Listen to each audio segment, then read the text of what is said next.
오늘 우리에게 주시는 하나님의 말씀은 누가복음 10장 25절부터 37절 말씀입니다. 제가 한 절, 여러분이 한 절 교독하여 읽도록 하겠습니다.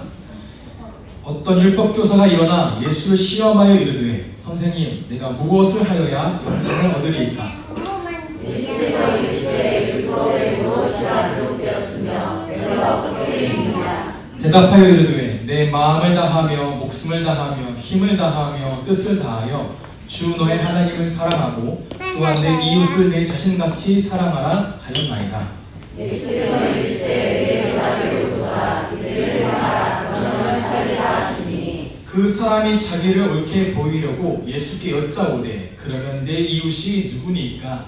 예수께서 대답하여 이르시되 어떤 사람이 예루살렘에서 거리로 내려가다가 강도를 만나매 강도들이 그 옷을 벗기고 때려 거기 준 것을 버리고 갔더라. 마침 한 제사장이 그 길로 내려가다가 그를 보고 피하여 지나가고 또 이와 전시하는 예인도 그곳에 이르러 그를 보고 피하여 지나가되 어떤 사마리아 사람은 여행하는 중 거기에 이르러 그를 보고 불쌍히 여겨 가까이 가서 기름과 포도주를 그 상처에 붓고 사내고 자기 짐승에 태워 주먹으로 들고 나서 물을 모아주니라. 그 이튿날 그가 주막 주인에게 데나리온 2를 내어주며 이르되 이 사람을 돌보아 주라. 비용이 더 들면 내가 돌아올 때에 갚으리라 하였으니 내 생각에는 이 세 사람 중에 누가 강도 만난 자의 이웃이 되겠느냐. 함께 읽겠습니다. 이르되 자비를 베푸는 자니이다. 예수께서 이르시되 가서 너도 이와 같이 하라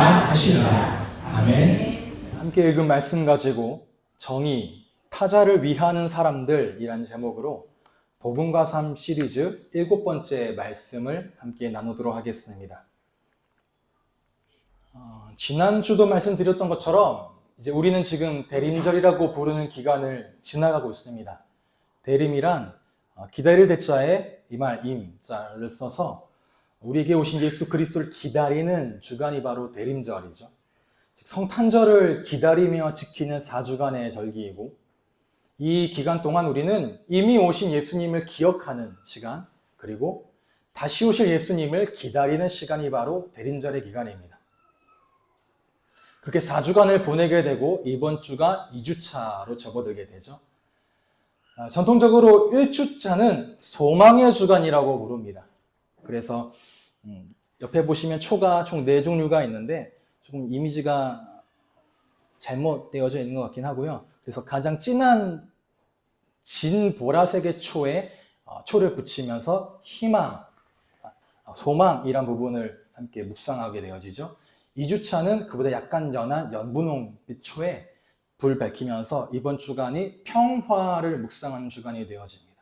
그리고 그 다음 주에는 연보라, 그 다음에 3주차는 연핑크 색깔로 붙이면서 그때가 기쁨의 주간이고요. 마지막엔 하얀색 초에 불을 밝히며 사랑의 주간으로 보내고 그 주에 성탄 이브와 성탄절이 있게 되어지죠.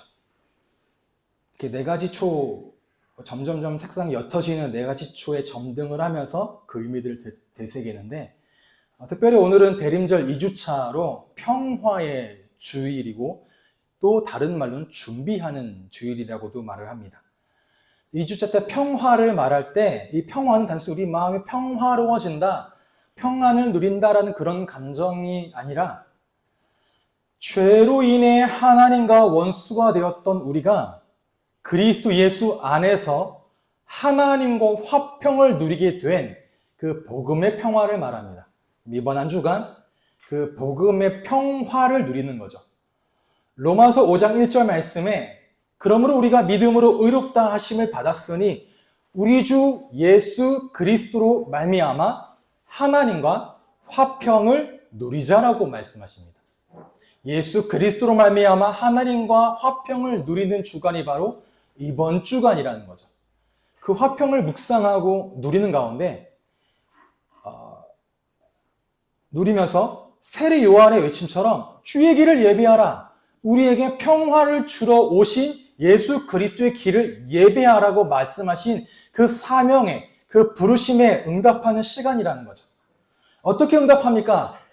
내 마음속에, 우리의 삶 속에 예수 그리스도께서 오시는데 그걸 못 보게 만들고 외면하게 만들고 다른 것에 시선을 쏟게 만드는 우리 안에 있는 그 죄, 어떠한 완고함, 상대방을 미워하는 마음, 용서하지 못하는 그런 마음, 세상의 염려와 걱정, 수많은 것들 속에서 뭐를 말하는 거냐? 회개예요. 평화를 누리기 위해 그 회개함으로 예수 그리스도께서 나에게 오신 그 길을 다시 평탄하게 만드는 주일이 주간이 바로 이번 주간이라는 거죠.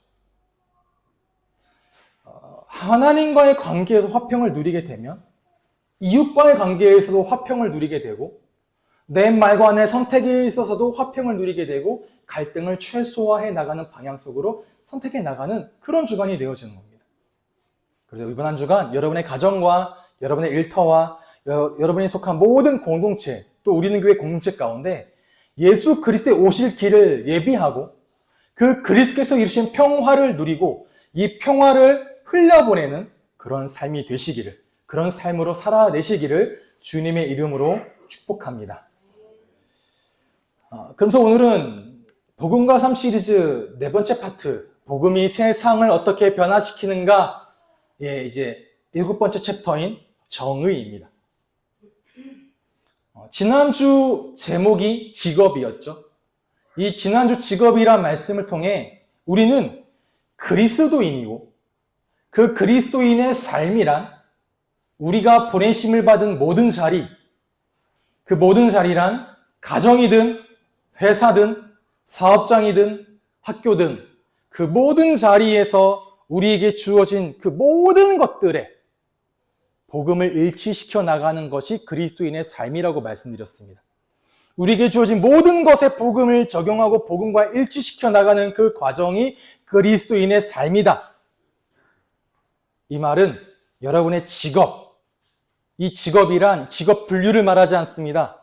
여러분이 맡은 그 직무를 말하지도 않습니다. 여러분에게 맡겨진 모든 일이요. 여러분에게 맡겨진 그 모든 일. 예를 들어 누군가는 가정에서 가사 일을 하는 주부이십니까? 그 일 가운데 하는 모든 일이요. 뭐 청소든 빨래든 음식을 준비하는 일이든 설거지든 그 가사에 해당하는 모든 일들에 그 모든 일들과 그 모든 일을 행하기 위해 내게 주어진 작은 재능과 기술들, 그 모든 것을 가지고 뭐하냐? 하나님 나라의 사명에 비추어 다시 복음으로 다 연결시킨다는 거예요. 다 복음으로 다 접목시키고 복음으로 그 일을 행해 나간다라는 거죠. 그걸 말합니다. 직업이란 말은. 그래서 복음은 여러분의 동기를 바꿉니다. 여러분의 직업 윤리를 바꿉니다. 또 여러분의 일에 대한 개념을 달라지게 합니다. 동기를 바꾸고 직업의 윤리를 변화시키고 일에 대한 개념을 변화시킨다면 이제 우리는 복음을 가지고 일터로 나가는 거고요. 복음을 가지고 내일 일을 하러 가시는 거예요. 그럼 이제 질문이죠. 그렇게 일을 하러 간 자리에서 무엇을 할 것이냐입니다. 가서 무엇을 할 것이냐라고 할 때 그것이 바로 오늘 제목인 정의입니다. 정의. 여러분, 정의가 무엇입니까? 정의가 무엇입니까? 굉장히 유명한 베스트셀러 제목이기도 하죠. 정의란 무엇인가? 마이클 샌델 교수의 책인데 정의에 대해서 표준 국어 대사전에는 이렇게 정의를 내립니다. 첫 번째, 진리에 맞는 올바른 도리가 정의다. 두 번째, 바른 의의가 정의다. 세 번째, 개인 간의 올바른 도리 또는 사회를 구성하고 유지하는 공정한 도리, 개인 간의 사적인 것에 있어서 올바른 도리가 정의이고 이 사회를 구성하고 유지하게 만드는 공정한 도리가 바로 정의라고 하는데 아마 오늘 제목에서 말하는 정의란 이 세 번째 의미와 맞닿아 있지 않을까라고 생각이 듭니다. 개인 간에 무엇을 행하는 게 공정한 올바른 도리이고 무엇이 우리 사회를 올바르게 움직이게 하는 도리인가에 대해서 오늘 이야기하는데 이게 사전적 의미가 이러하다라는 거예요. 그렇다면 성경이 말하는 성경이 정의에 대해서 무엇이라고 이야기를 하느냐입니다. 오늘 이 성경이 말하는 정의에 대해서 세세하고 세밀하게 다 다루고자 하는 것은 아닙니다. 뭐 성경 어디에는 이렇게 표현되어 있고 이렇게 쓰여진다라고 말하고자 하는 건 아닙니다. 다만 내 삶과 관련된, 또 지난주에 연결되는 것처럼 나의 직업과 관련된, 나의 모든 일과 관련된 곳에서 정의가 무엇이냐, 도대체 무엇이 개인 간의 올바른 도리이고 여러분이 보내심을 받은 그 자리에서 그 자리와 그 사회와 그 조직을 유지해 나가는 공정한 도리인가를 오늘 살펴보면서, 그럼 우리가 우리의 일터에서 어떻게 행해야 될 것이냐, 여러분의 가정과 여러분의 직장과 여러분의 학교에서 무엇을 실천해야 할지에 대해서 알아보려고 하는 거죠. 이 정의가 무엇인지 이야기하기 위해서 팀 켈러 목사는 누가복음의 한 이야기를 끄집어냅니다. 그것이 바로 여러분이 잘 알고 계시는 선한 사마리아인 비유예요. 선한 사마리아인의 비유. 오늘은 강해가 아니기 때문에 이 선한 사마리아인에 대해서 세밀하게 이야기하지는 않습니다. 나중에 누가복음 강의를 하게 될 경우에는 다루겠습니다만은 간단하게 이제 다룰 텐데, 간단하게 이 이야기를 제가 다시 말씀드리면, 어느 날 어느 장소에서 말씀을 전하시던 예수님에게 어떤 율법교사가 나와서 이렇게 묻습니다. 선생님, 내가 어떻게 행해야 내가 영생을 얻을 수 있겠습니까? 라고. 그 질문에 대해 예수님 이렇게 질문하시죠. 율법교사니까. 그래, 율법엔 뭐라고 기록이 되어 있습니까? 그리고 그 율법교사는 정답을 이야기합니다.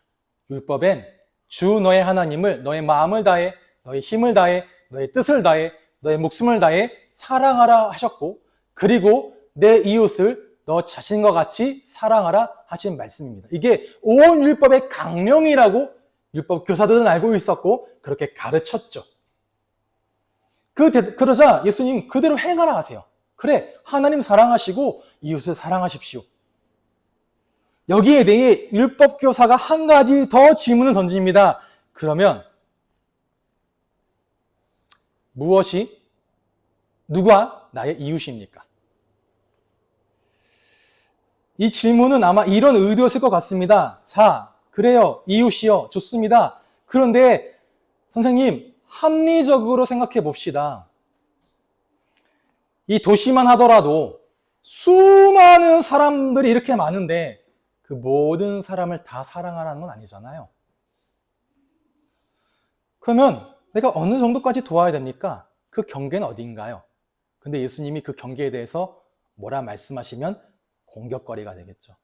그럼 얘 사람은 아닌가요? 저 사람은 아닌가요? 저 사람은 또 아닌가요? 이렇게. 그리고 이 율법 교사는 아마 자기가 생각하는 그 바운더리 안에서, 그 선 안에서 내가 이웃이라고 정의 내리는 그 대상들에게는 잘 행하고 있다고 생각했기 때문에 질문했을 겁니다. 그대로 나는 행하고 있다. 네, 난 당신이 말하는 대로 행하고 있어요. 여기에 대해 예수님이 드시는 비유가 바로 선한 사마리아인의 비유예요. 어떤 비유냐? 어떤 사람이라고 합니다. 이 어떤 사람은 유대인으로 아마 추정이 됩니다.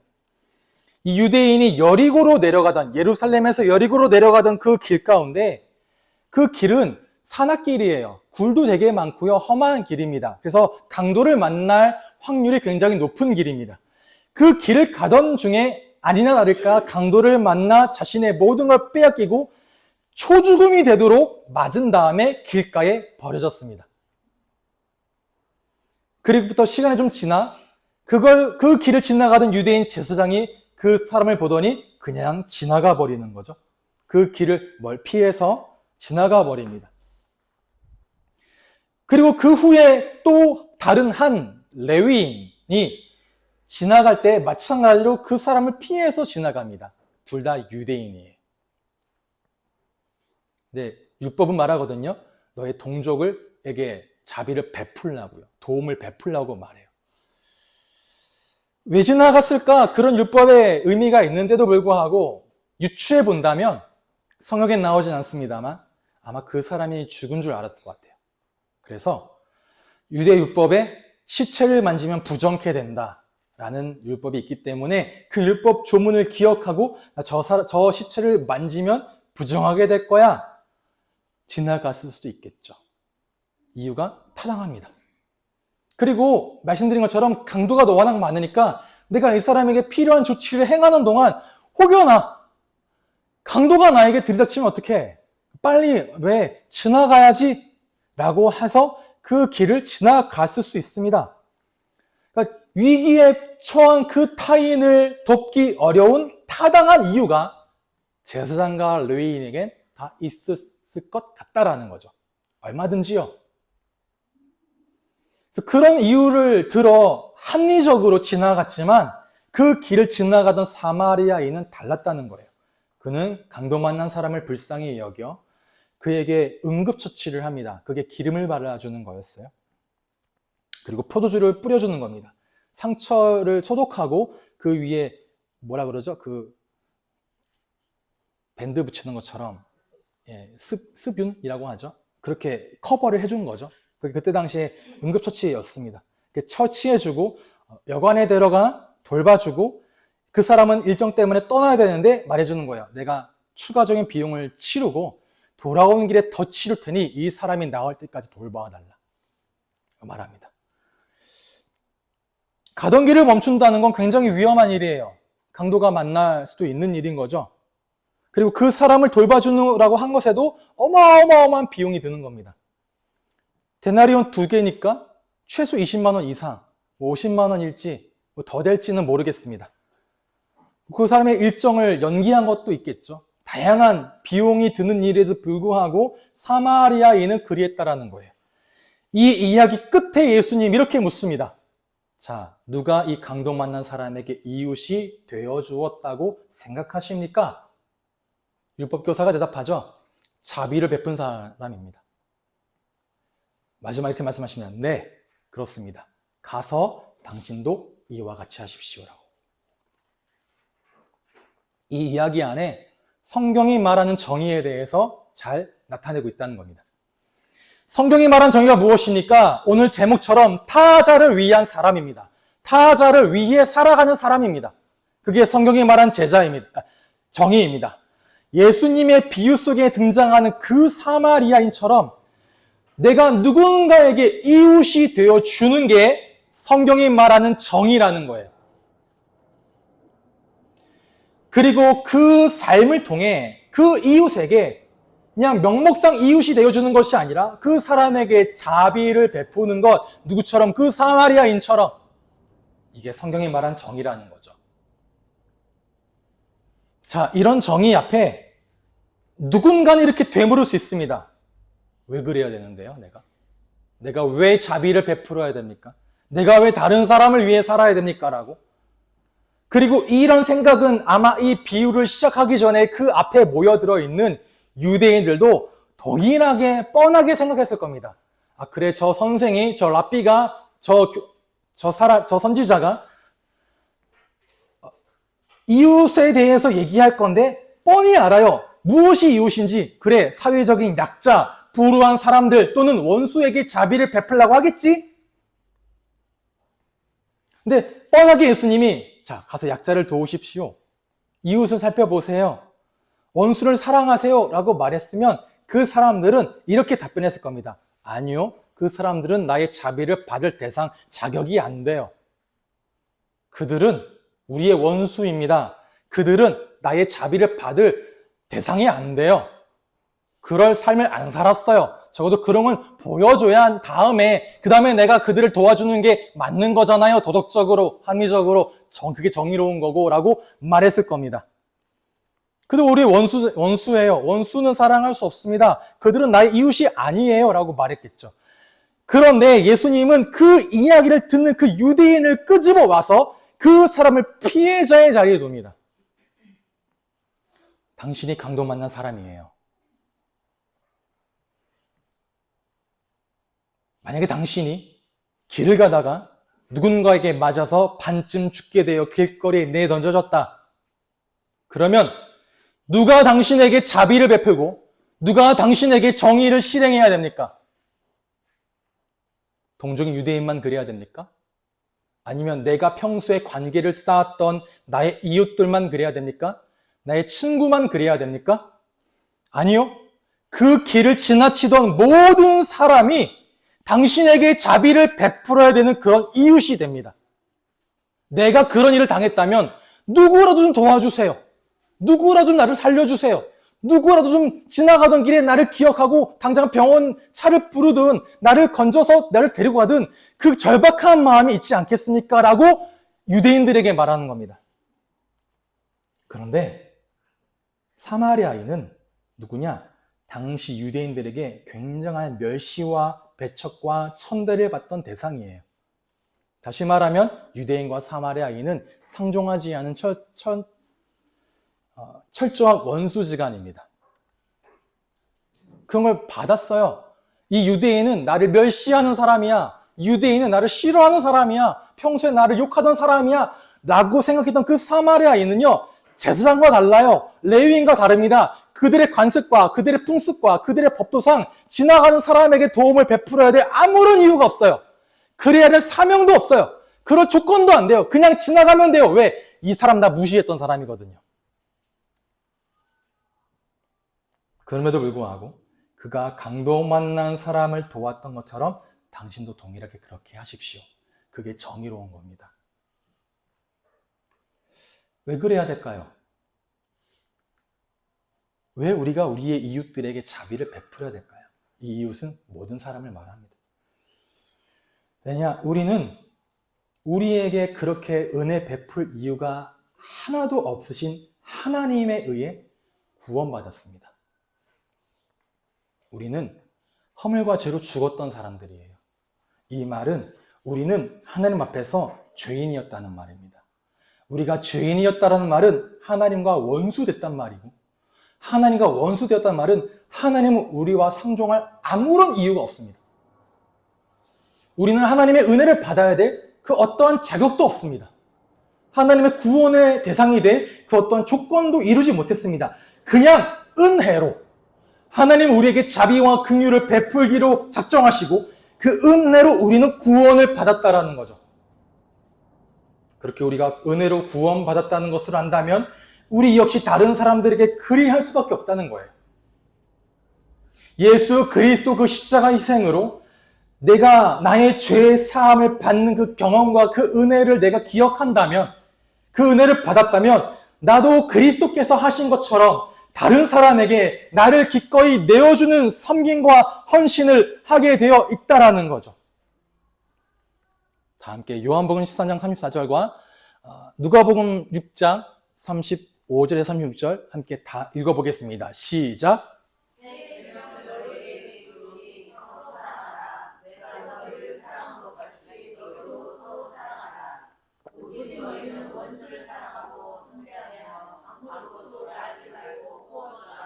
그리하면 너희 자기의 큰 것이고 또 지극히 높으신 이의 아들이 되리니 그는 은혜를 모르는 자와 약한 자에게도 인자하시나 너희 아버지의 자비로우심이 같이 너희도 자비로운 자가 되라. 아멘.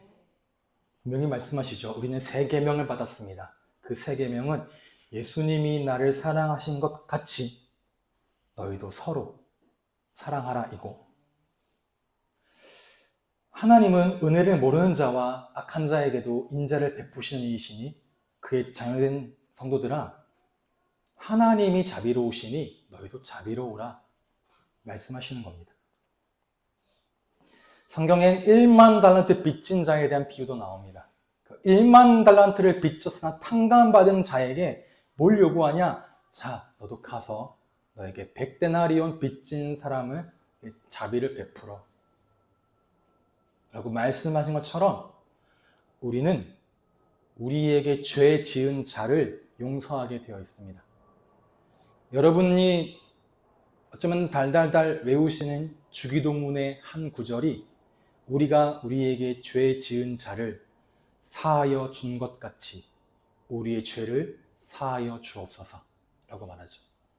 이 말은 내가 죄를 사해야 하나님 나를 사하신다는 말이 아닙니다. 하나님의 죄사함이 먼저 있잖아요. 그 죄사함 받았니? 그럼 너도 가서 그들의 죄를 사해줘. 그게 죄사함을 받은 자의 당연한 삶의 모습이다. 혹시 너의 삶에 그런 모습이 드러나지 않니? 그러면 의심해봐라. 죄 사함을 받았는가? 그 말입니다. 우리가 우리에게 죄 지은 자를 사하여 주는 것 같이 우리의 죄를 사하여 주옵소서. 나의 죄 사함 받은 걸 기억하여 내가 그에게 용서를 베풉니다. 우리의 자비를 받을 자격 없는 자들에게 우리의 삶을 나누어 주게 되어 있다는 거죠. 이렇듯 은혜의 복음은 그 은혜를 받은 자들에게 영향을 입힙니다. 우리는 그 은혜를 받을 아무런 자격이 없는 하나님의 원수된 자들인데 하나님으로부터 자비받았음을 압니다. 은혜 받았음을 압니다. 그러므로 나 역시 가장 자격 없는 자들에게, 가장 까다로운 대상들에게, 도저히 내가 상종하지 못할 자들에게 그 사랑의 마음을 품게 되는 겁니다. 누가요? 사마리아인이 유대인에게 그 마음을 품은 것처럼 우리 역시 우리가 생각하는 그 자격 없는 자들에게 그 마음을 동일하게 품게 되어 있다는 거죠. 생각해 보십시오. 누가 여러분의 사마리아인입니까? 누가 지금 이 자리에 사마리아인입니까? 누가 여러분의 직장의 사마리아인이고 누가 지금 여러분의 지역의 사마리아인입니까? 그 사마리아인은 우리 사회가 배척하는 사람이고 우리 사회가 멸시하는 사람들일 겁니다. 그 사람에게 뭐가 되라고요? 가서 이웃이 되어주라. 왜냐? 팀 켈러는 이렇게 말합니다. 거울을 보는 것 같다고요. 내가 그 사람들을 대할 때 거울을 보는 것 같습니다. 물론 그래요. 신체적으로는, 사회적으로는, 경제적으로는 나와 그들은 다른 모습입니다. 내가 훨씬 더 높은 지위와 높은 부를 누리고 있을 수 있습니다. 그런데 뭔 다르잖아요? 영적으로는 다를 바가 없었어요. 그들은 하나님께 소외된 자들이고 나 역시 과거에는 마찬가지였습니다. 그러니 그들을 볼 때 거울을 보는 것 같아. 한 거죠. 그리고 예수님께서 우리에게 베풀어 주신 그 자비는 여러분의 가치 있음에 달려있지 않습니다. 내가 자격이 있고 가치가 있어서 구원받은 게 아니잖아요. 오히려 예수님이 우리에게 베푸신 그 구원의 은혜가 그 자비와 인자와 사랑이 나를 가치 있게 만드는 거죠. 어떻게 가치 있게 만드니까? 그 마음에서 기꺼이 우러나오는 너그러움으로 그들을 베풀도록 우리를 변화시키십니다. 우리가 가진 것이 많아서 남을 도와주지 않아요. 우리가 가진 것이 풍성해서 어려운 사람을 돕지 않습니다. 내가 그 사람보다 더 낫다라는 우월감에, 내가 그 사람보다 더 많이 가졌다라는 풍성함에 그들을 돕지 않습니다. 그저 우리가 받은 은혜와 자비에 대한 자연스러운 반응인 거예요. 그걸로 흘러나오는 겁니다. 아이들 그렇잖아요. 가정에서 풍성한 부모의 사랑을 받은 아이들은 가서 아무 이유 없이 그 사랑을 친구들에게 베풉니다. 받았으니 주는 거예요. 이러니 이런 말에 대해서 너 많이 가졌잖아. 너 많이 받았으니까 베풀어야 돼 라는 말은 한계가 있습니다.